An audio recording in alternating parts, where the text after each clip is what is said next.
Hello, young scholars. This is Mr. Martyron with the riveting conclusion to federalism.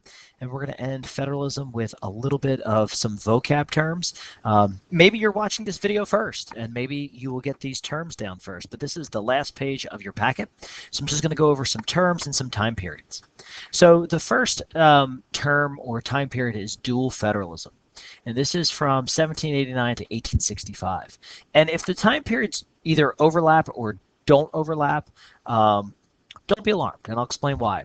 So remember in the first video concerning federalism, we talked about how the first really 50 years of the Republic was based off of the idea of enumerated powers. So the federal government, the state government, and the local governments all operated, we said, like a layered cake, where the nation and the state remained supreme in their own sphere of influence. And again, the Supreme Court ruled a couple national Supreme Court cases that set national policy, but realistically, the states had all the power up to the Civil War.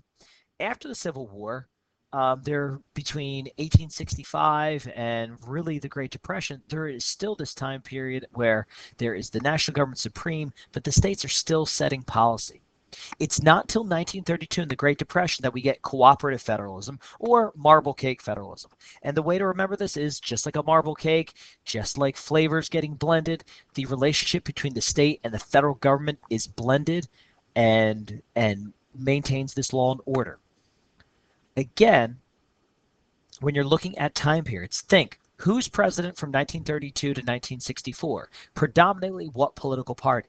That's going to be Democrats. That's going to be 12 years of, well, theoretically 12 years of Franklin Roosevelt, early 10. You've got Franklin Roosevelt, Harry Truman, John Kennedy, and Lyndon Johnson.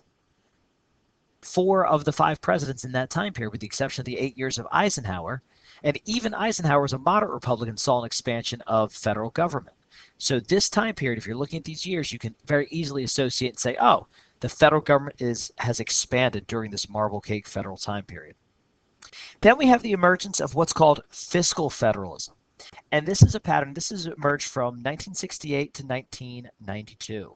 So 1968 marks the end of Democratic era, or the Democratic control in politics. And when I say that, I really mean the presidency, because from there you have Richard Nixon, Gerald Ford, Ronald Reagan, and George Bush. So you've got predominantly Republican presidents in the time period, although Jimmy Carter serves a 4-year term in there. But this is a pattern of taxing, spending, and providing federal grants for state and local government. Again, trying to control that spending. Additionally, from 1968 to 1992, you've got this idea of new federalism. And that, again, is the idea that there are new and there are more distinct lines between the state and the federal government. And that really is begun by Ronald Reagan, again, a conservative. So we're seeing the interpretations and these ideas of federalism begin to emerge. Additionally, we have another thing called revenue sharing. And revenue sharing is a policy under fiscal federalism that requires both the national and local government to fund money for programs. And that takes us to what's known as devolution. And this is a pretty important concept because this is currently what the United States government is in right now, from 1994 to 2017. And this is a continued effort to return reserve powers to the states.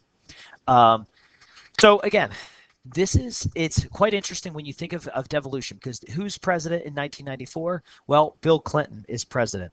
But it's 1994 that the Democrats, which had controlled Congress up to that point, and we're talking Democrats controlled one branch of government or one branch of Congress since the Great Depression. They either controlled the House of Representatives or controlled the Senate at one point or another. They may have had a couple years off, but Democrats controlled up to 1994. The 1994 midterms were a disaster for President Clinton and swept in Newt Gingrich and the Republican Congress. I don't know. I think it's a little bit too soon to tell if the blue wave of 2018 is comparable to the devolution or the Republican revolt of 1994. We'll see in the future. But this brings Republicans in control of the Congress, and they are going to fight with President Clinton to give power back to the states. And as you know, in 2000, George W. Bush is elected president, and he's president for 8 years with a for the most part of his presidency, he has a Republican Congress where, again, they're giving power back to the states. Barack Obama being elected in 2008, he still works with a divided Congress who, again, wants to give money and power back to the states. So we're currently in this period of devolution where money is cultivated at the federal government and then given through grants to the state governments. And we'll see how long this time period or process lasts. That kind of breaks down the timeline and terms of devolution or of federalism. But we're going to explain all these terms in greater detail. So make sure you have your federalism packet complete. And if you have any questions, comments, or concerns, you can always post them on Google Classroom. Maybe one of your fellow citizens can help you out, or we'll be talking about this later in class. Alrighty, guys. Thanks for watching.